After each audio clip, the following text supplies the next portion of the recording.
Alright, magandang oras mga card lover, mga kaboksing. Boxing muna tayo ngayon ang ating content, mga card lover. Ngayon dahil sa sikat itong si Iman Bacosa ay atin bigyan ng reaksyon itong comparison ng ating ka-vlogger ang channel na Trip Ko Si Choy. Trip Ko Si Choy, subscribe nyo rin ang channel na yan, napakagandang channel.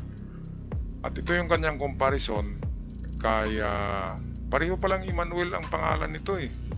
Parehong Emmanuel Pacquiao na. Yung isa Emmanuel Bacosa, yung isa Emmanuel Pacquiao.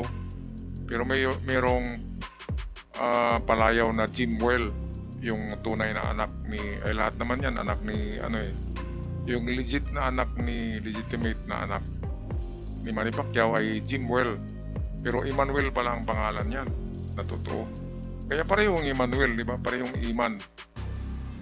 Ngayon, sa tingin nyo, sino ang susunod sa yapak ni Manny? Sino bang magiging world champion sa dalawang ito? Well, ating pulsuhan. Panoorin muna natin ang video ni Trip Ko Si Choy. Narito ang video. Who's the best? Jimwell Pacquiao Jr. or Eman Bacosa Pacquiao? Debut Highlights Showdown. Sino kaya ang magmamana sa trono ng kanilang ama?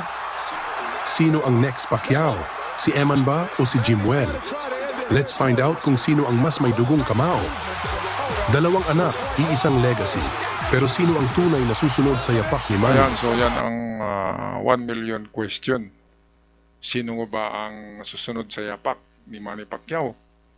Si Manny Pacquiao ay galing yan sa kahirapan, kaya kung galing ka sa kahirapan, ang ambisyon mo ay napakataas. Mataas ang at nagsisikap ka nga dahil wala kang pera. Ang mga magulang mo mahirap, marami kayong utang, kaya kayo magsisikap. Ganon si Iman Bacosa. Ngayon, doon naman tayo sa legit na anak ni Manny.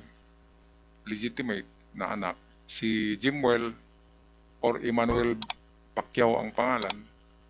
Junior pala yan eh. Kasi si Manny ay Emmanuel yan.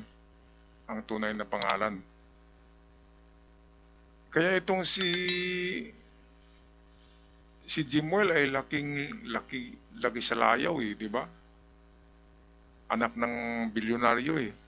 Kaya hindi niya nahangad yung makapagpatayo siya ng bahay, na mabayaran yung utang, na makakain sila ng maganda, ng masarap. Wala na sa kanya yan dahil mayaman na siya, kaya kulang siya sa kulang sa mga rason kung bakit siya magsumikap. Kulang siya ng tulak, di ba? Kulang ng inspiration eh, kasi mayaman na. Yan si Jimwell. Kaya ako mismo sa tingin ko, kabaliktaran ang dalawang to eh. Itong Iman Bacosa ang nagsisikap at talagang susunod ito sa yapak ni Manny. Siguro magiging world champion ito, pero hindi mangyaring magiging 8 division world champion. Si Manny lang ang niyan eh. The GOAT, the greatest of all time. Si Manny lang ang may hawak na ganyang titulo na 8 division champion sa boxing. Wala nang iba. Wala nang iba. Pero at least man lang magiging world champion ng isang division yung dalawa niyang anak. Pero sa tingin ko si Iman Bacosa ang medyo sisikat. Mas gwapo pala tong Iman Bacosa eh, kaysa yung Jimwell. Si Jimwell ay medyo hindi matangkad eh. Itong si Iman Bacosa, 5'10 ang height. Ay talagang yung tayo niya macho eh. Kaya nga ay nagiging artista na ngayon ng Sparkle eh. Malapit nang maging artista si Iman Bacosa. Kaya dito sa video ni Trip Ko Si Choy ay atin na panoorin ang kanyang ang kanyang comparison. Balik tayo sa video. Gamitan mo ng jab, gamitan mo ng jab. Huwag mo sundan ng sundan. Huwag mo sundan ng sundan, jab lang, jab lang. So ito yung bagong fight ni Iman Bacosa. Sa 3-line Manila ito nung nakaraang buwan. So siya ay nanalo dito. Unanimous ang pagpapanalo niya. Center lang, center lang, center lang.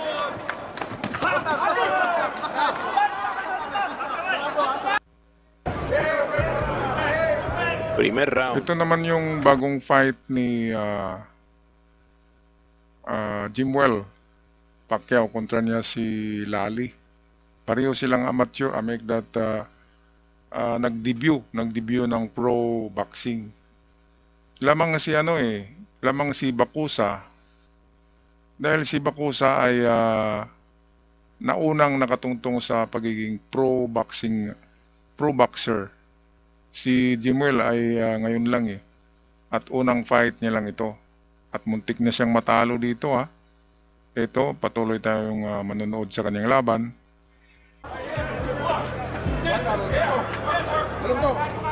Emmanuel Pacquiao Jr. 24 años dos para él. veces. La per derecha 2 veces lo conectó por dentro Pacquiao.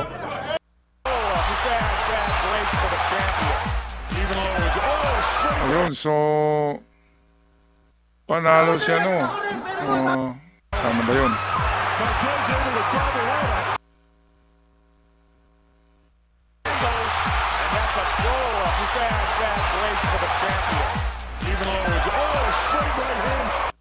Conectó por dentro Pacquiao. Harang man, harang, huwag mo sundan man. Ha! Pati, bigla mo. Sa order yan, sa order. Pero sabi ko siya kanina. Stop. Nowhere. Look at this. For the first time in the third round.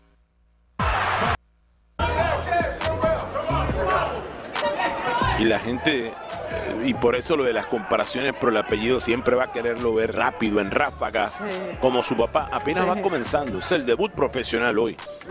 So dito sa laban ni Jimwell Pacquiao kay Lali, isang Amerikano, ay marami ang nagsabi na dapat panalo tong nakaputi si Lali. Pero nagiging draw Kasi siyempre malakas si Manny dyan. At Manny promotion yun, MP promotion. Kaya nagiging draw. Kasi masama naman na ang record ni debut pa man, di ba? Debut pa naman ni Jimwell. Kung magiging talo siya dyan, ano na lang yung pagkaasa niya magiging champion. Mawala, yun. Kasi first debut, first fight, talo ka agad. Ibig sabihin ay hindi maganda.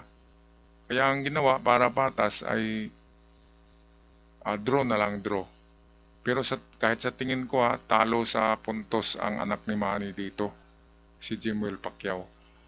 Kaya dito sa comparison natin at comparison ni Trip Kositsoy ay masasabi ko na advantage. Masasabi ko dito na advantage ang anak ni Manny sa labas. Itong si Iman Bakusa dahil nga laki sa hirap Ang Monday nagiging manhid At kapag, day, Tuesday, tusok-tusok day, Wednesday, nerve pain day, pabalik-balik na lang. Try Neurobion. It's 4 times B12 versus a generic brand. Helps repair nerve damage from the source so symptoms don't bother you again. Neurobion.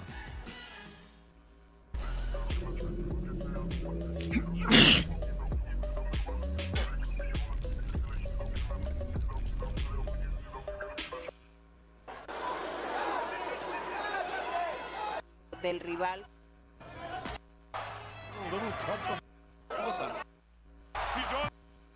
Lo que más pesa. You got Bacosa. Throwing that right hand. De primeras de cambio.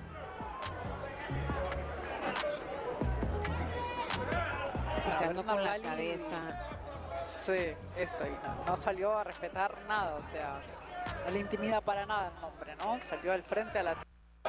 Azul para Brendan Lally, en compañía de Mariel Espinosa, de Krina Mules, habla Andrés Bermúdez, primeras de cambio.